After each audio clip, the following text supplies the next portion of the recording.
If y'all look around, mental illness becoming a big thing around the world right now. And your cities start to resemble third world hellholes. People are executed in broad daylight, and no one bothers to call the cops. That just happened in Atlanta. 51-year-old security guard Anthony Frazier getting out of his vehicle on Monday near Cleveland Avenue in southwest Atlanta. Little does Frazier know he's about to be murdered. Now watch as the suspected gunman walks toward him with a pistol in his right hand. Another man sitting there in the curb will watch the whole thing happen. Police don't show the actual shooting, just the aftermath.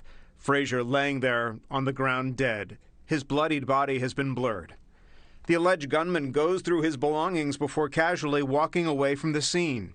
Remarkably, the witness who was sitting at the corner gets up and walks by Frazier's lifeless body, just shaking his head in apparent disbelief. Then two other men approach the victim and also appear to search him. Take a closer look. We've zoomed in on the video as they then walk away with what appears to be the deceased victim's wallet. New tonight, an accused cult leader denied bond today in DeKalb County as he faces charges of rape and false imprisonment, too. Police say Eligio Bishop and his followers that they have taken over a home just outside Decatur. But the allegations against him and his group go far beyond that. We have team coverage tonight, starting with Joe Ripley live at the DeKalb County Police Department. Yeah, good evening, Jeff and Chiba. And it was earlier today when we saw Eligio Bishop appear before a judge for the first time since being arrested earlier this week at that DeKalb County home on charges of rape, false imprisonment, as well as a host of other charges. Police say they were tipped off from Bishop's social media posts. I'll show you a picture of that house now. Police arrested him here at this home in the neighborhood in DeKalb County. I spoke with a member of Carbon Nation. This is the group that Bishop heads. He calls himself, this member, Captain Ace. Ace says the group has millions of followers worldwide and focuses on leading a life of principles and morals. Ace says 14 people stay at that home, professing themselves as Bishop's disciples. He has been with the group about 4 years, says he met Bishop through social media, and tells me Bishop's posts resonated with him. Ace refers to his leader as, quote, God, and denied the allegations he faces, calling his leader's arrest one of the most troubling experiences he's ever had. In my mind, he's not locked up. In my mind, I keep the thought frequency that he is free. And because I know that where my attention goes, that's where my reality will support. There's something really wrong with everyone in that video except the dead man. There's something really wrong with the rest of us for putting up with this and not figuring out why exactly it's happening. It's a little more complicated than racism and mass incarceration. Something really dark is going on. So many people think they bipolar and they hold mental illness, but that's not even the case. It's Nibiru. The closer that Nibiru get, the more crazed men are going to be out their mind. The more the weather. Watch the weather. Pay attention to the weather. All April, all May, all this summer. Pay attention to the weather because you're going to witness some things with your own eyes. You're soon to see it real soon. The entire planet is on a solar storm watch. The sun has been flaring up more and more as it approaches its solar maxima, the period of greatest activity in the sun's 11-year solar cycle. The latest magnetic activity is set to slam the Earth tomorrow, but there's no cause for concern. Solar storms are quite common, and some parts of the planet may experience power outages and radio signal disruption as a result.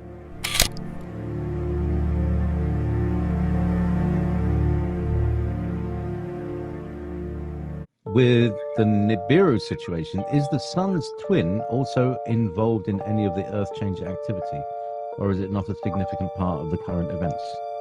Oh, it's a very significant part of current events. It's a very, very significant part. The dwarf star is what Nibiru rotates around.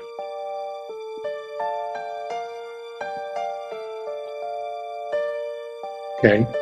And that's the sun's sister, stepsister, distant sister, redheaded stepchild, whatever you want to call it. That's the second sun. Nibiru, the Anunnaki, their planets, their moons, revolve around the dwarf star. Okay, and it's just not a star. There are 7 very large planetary bodies that are in the tail of it. Okay? We're talking about a solar system that is passing through our solar system. That's why it gets pretty sketchy, and it has in the past. And if you were on previous calls, there are scientists who have taken the passing of this dwarf star, this solar system, the Earth's twin, and every time it passes through here, there have been extinction level events on Earth. And probably on other planets as well, but we're not there to take those readings, to do the archaeology. So we don't know. But here on Earth, the timelines absolutely coincide. So that should give you something to think about. It's certainly something to research. We're focused on one storm, but there's another one happening today. It's called a geomagnetic storm. This Sunday, the sun erupted. It unleashed a solar flare with a spectacular coronal mass ejection. This happened on Sunday. A solar flare interfered with short-wave radio communication and caused a blackout in Southeast Asia and parts of Australia.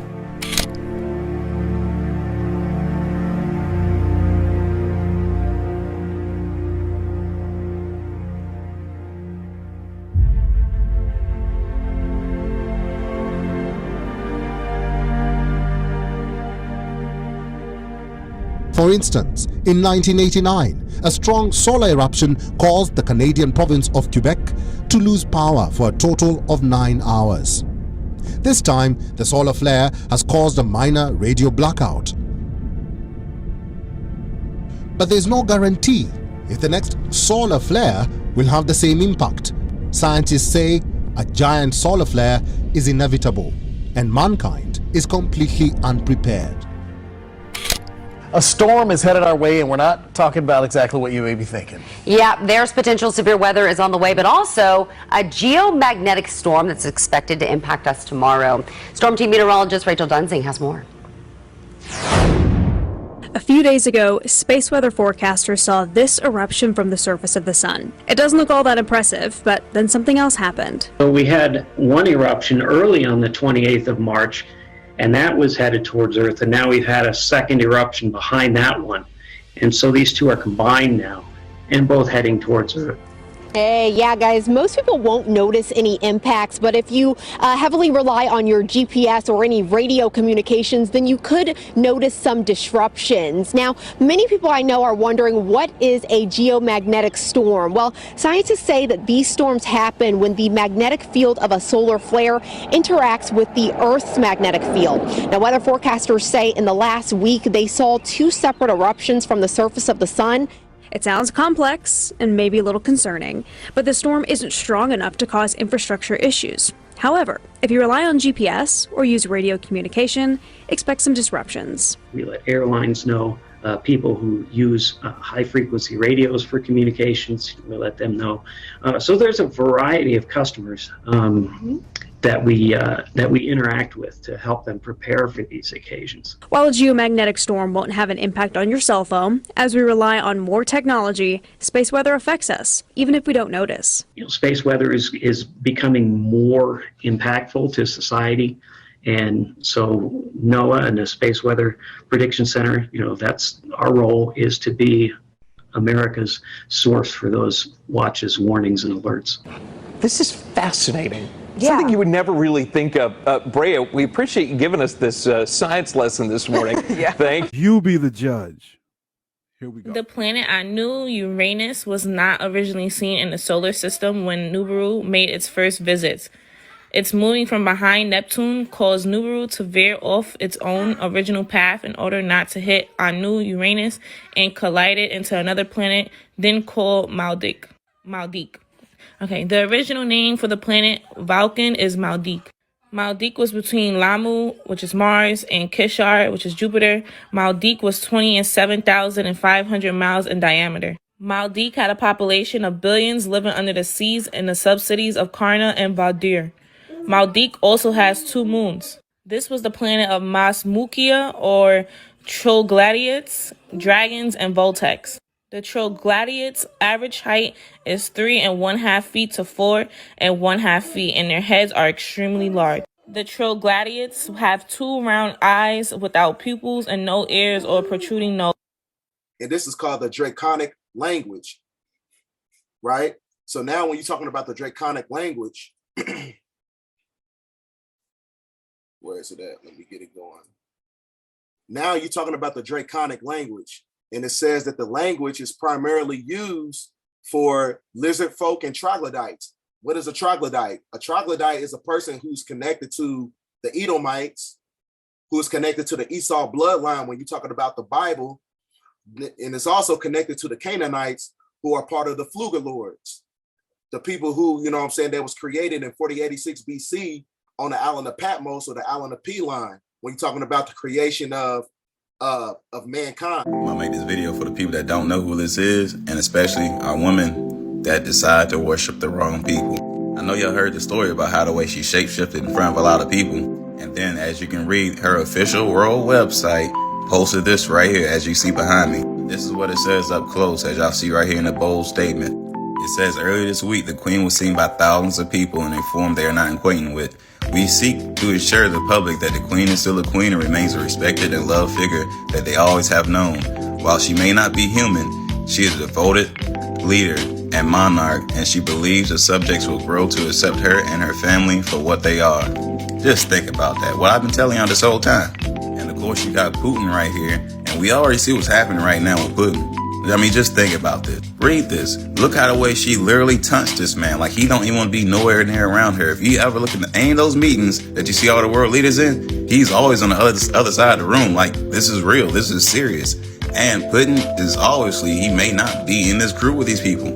Hence this war and everything going on. This is why. But take time and read this.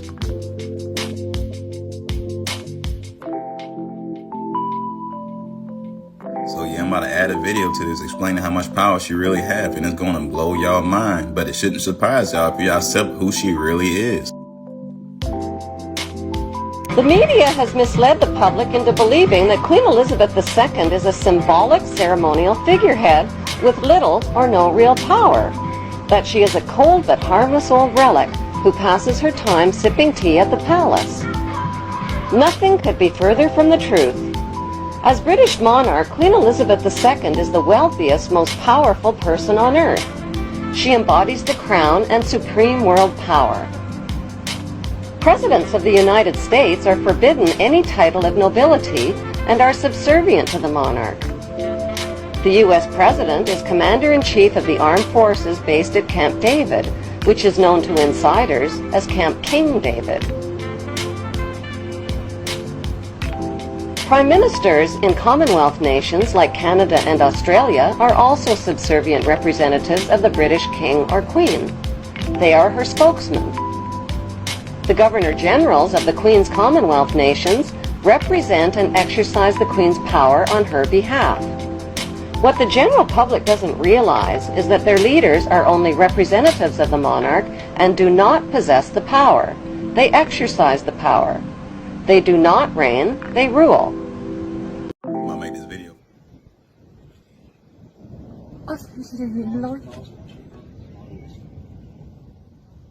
Could mythical planet Nibiru be less mythical than we thought? Planet Nibiru is referenced in the Sumerian cuneiform tablet. Some called it Planet 9 or Planet X, and were called conspiracy theorists. But now Planet X is no conspiracy, and it's called the Goblin. It follows an elongated orbit all the way past Pluto. But why was it pulled that way? Could a large mass, such as a brown dwarf star, have pulled it out there? Evidence suggests that our sun could have had a long-lost twin, making our star system binary. Could the star that pulled Planet X also have held the orbit of Nibiru? The Kuiper asteroid belt is presumed to be the remnants of our solar system, which makes destruction in our solar system not uncommon. It's presumed our own moon was even formed from a collision of sorts. Now comes in planet Tiamat, otherwise known as planet Phaeton, hypothesized to be between Mars and Jupiter, but destroyed from a collision with planet Nibiru. The remains from the collision became the Kuiper asteroid belt, and you're living on another piece that broke off. Space is getting quite mysterious. Let's unlock more in the 5. If you're not aware of what's coming, watch this video. Everybody in my comments who says it's the moon, it's a lens flare, a sundog, optical refraction, or anything else your mind has to come up with to explain this away, this video doesn't get any clearer. Check it out. In Nibiru, wormwood is usually closer to the sun, but maybe this one's Mercury. Check it out.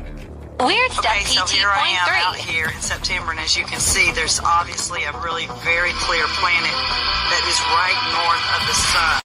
Yeah, I've heard that Nibiru is closing in and it's activating all the volcanoes, and it's going to start causing earthquakes and, in diverse places. But no, somebody literally slowed down that video of that satellite imagery and caught a white blip on the screen splashing into the ocean, and then not even 5 seconds later, boom! I believe the higher up knows something. That's why they got all those bunkers. They got a whole community of rich people in bunkers. Somebody said, no, they don't cost that much. They're only like $40,000. Who got $40,000 to throw away on a ground project? They have ridiculous amounts of money and tell you to work hard so you can live the American dream. This shit's a farce. It's called indoctrination, colonization. Stupid. I don't want to be a part of your project. I don't want to be in a competition with my brother and sister. I don't want to be in competition with my... hydrogen. So now when you're talking about extraction, you are talking about the planet going from a 3-dimensional state into a 4th and 5th dimensional state. So with that being said, you're basically talking about the photon hydrogen atom creates electromagnetic energy, which also creates helium, and that helium creates electrons and carbon that's usurped through a black hole, which is the 4th and 5th dimensional shift, and gives power to everything that's natural on the planet. So when you're talking about everything in nature being, natural, that means that carbon is the building block of all civilization, and everything that's unnatural to the planet is going to be left behind. Everything that's natural to the planet is going to ascend. So when you're talking about the reptilian cannot take up on the anatomy of a carbonated neuromelanated being, because our anatomy is acclimated to nature. So that means a reptilian cannot ascend with the planet. It can only take up on the anatomy of a person who has the 6 ether genetical properties, right? So now when you're talking about the Codex Gigas, or the Codex Leicester, it's talking about the future of the tectonic plates. So that's how you know when the pole shift starts to take place, this is where all the calamities and everything that's going to happen. So this, the Codex Leicester is basically a blueprint for the draconian reptilians to basically give power to the 3-dimensional world, meaning that they want to save this planet so they can have keep their power, right? So this is basically an emulation of everything that's taking place when you're talking about the Codex Leicester. This is part of the 72-page manuscript, and it's basically showing you the attributes of the moon stealing energy from the sun. So that tells you right there that the moon is basically a megastructure. It's not real. So now we're going to be talking about the Codex Gigas. The Codex Gigas, this is the Devil's Bible. So if you look closely, you can see that there's a being on this page, which is a reptilian, because a reptilian has 4 fingers. Now with discernment, what you got to ask yourself is, why would somebody concoct this, this piece of literature? Look how big it is. You see what I'm saying? And I'm gonna give you a closer look of what you're looking at on that book. This is a reptilian. It has 4 fingers. So if you read any of Dr. York's, some of his literature, he gives you, the delineation between a reptilian or a Chitauri and things of that nature. These are beings that came from the Draconian star constellation and came down to the 3-dimensional world to enforce Draconian laws upon the original people, right? So now when you're talking about the literature and the context, that's inside the book, this is some of the artwork that's inside the Codex Gigas, and this is called the Draconic language, right? So now when you're talking about the Draconic language, where is it at? Let me get it going. Now you're talking about the Draconic language, and it says that the language is primarily used for lizard folk and troglodytes. What is a troglodyte? A troglodyte is a person who's connected to the Edomites, who is connected to the Esau bloodline when you're talking about the Bible, and it's also connected to the Canaanites, who are part of the Fluga lords, the people who, you know what I'm saying, that was created in 4086 BC on the island of Patmos, or the island of P-line, when you're talking about the creation of mankind. So the draconic language, even when you look at the energy drink of the symbolism that's on the energy drink called the monster, right? That is draconic language, which is also the symbol of the beast called 666, right? So now what we're going to be talking about is there's a lady by the name of Alexander Wilder, and she talks about, you know, her experience with the draconian reptilians, and how she was, you know, she was exposed to these beings during this place of time because she used to live in Buckingham Palace. So she understands the reality of everything that's taking place on the planet. And she was also killed for putting out these interviews. I saw God's judgments and wrath pouring down upon the nation, kind of like a black rain.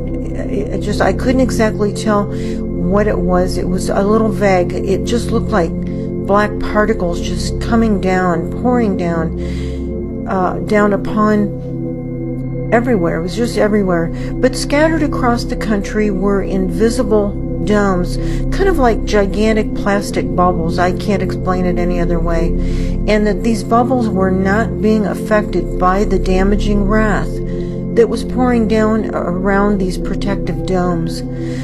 A silent voice in the vision told me that underneath these protective domes were God's faithful and praying believers. In some instances, entire towns were protected, and in other cases, I saw households that were being protected.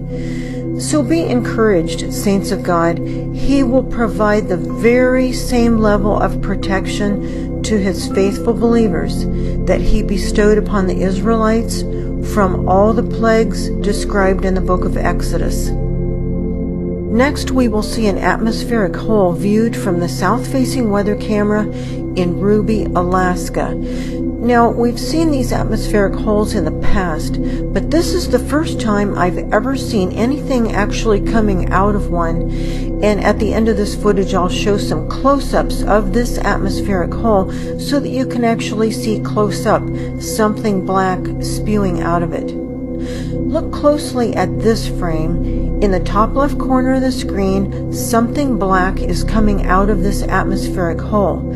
So after we play through this to the end, there are two blow-ups of this same frame and another one that we'll look closer at. In these close-ups, you can see that something black is spewing out of the atmospheric hole.